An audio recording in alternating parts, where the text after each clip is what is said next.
కథా స్రవంతి. సామెతలు, జాతీయాలు, నానుడుల కథల పరంపరలో నేటి కథ పండగపూట పాతమడిగేనా? సేకరణ శ్రీ వింజమూరు వెంకటప్పారావు. వినిపిస్తున్నది పప్పు భోగారావు.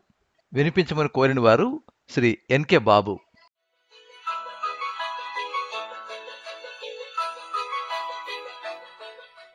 పండగపూట పాతమొగుడేనా అనే సామెత ఎప్పటినుంచో మనం వింటున్నాం కదా.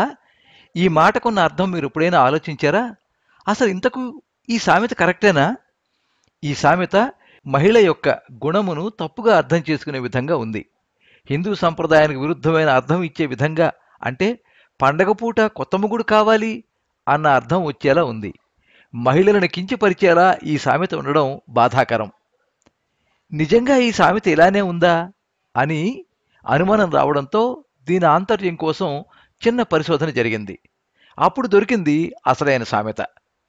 ఇది నిజమైన తెలుగు సంప్రదాయ సామెత. అదే ఈ సామెత పండగపూట పాతమొడిగేనా. ఈ పాత సామెత అర్థం ఏమిటో మనం ఒక్కసారి చూద్దాం. మడుగు అంటే వస్త్రం అని అర్థం. పండుగ రోజు కొత్త బట్టలు కట్టుకోవడం మన ఆనవాయితీ. ఆ అర్థంలో పుట్టిన సామెత ఇది. పండగపూట పాత బట్టలు కాదు, కొత్త బట్టలు కట్టుకోవాలి అని. ప్రజల స్థితిగతులు, అంటే ఆర్థిక పరిస్థితులు సరిగా లేని రోజులలో ఈ సామెత పుట్టుకురావడం జరిగింది. ఎత్ర నార్యస్తు పూజ్యంతే తత్ర రమంతే దేవతా అన్నది ఆర్యోక్తి. ఇకపై ఈ సామెతను సరైన రీతిలోనే పలుకుదాం. పండగపూట పాతమడిగేనా అన్న పాత సామెతనే ఇక నుంచి అందరం పలుకుదాం. మహిళల గౌరవాన్ని కాపాడుదాం.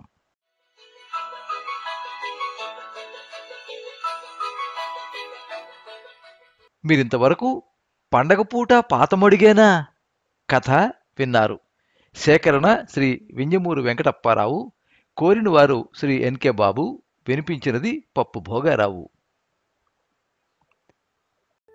ఈ కథ మీద మీ అమూల్యమైన అభిప్రాయాన్ని కింద కామెంట్ బాక్స్లో రాయండి.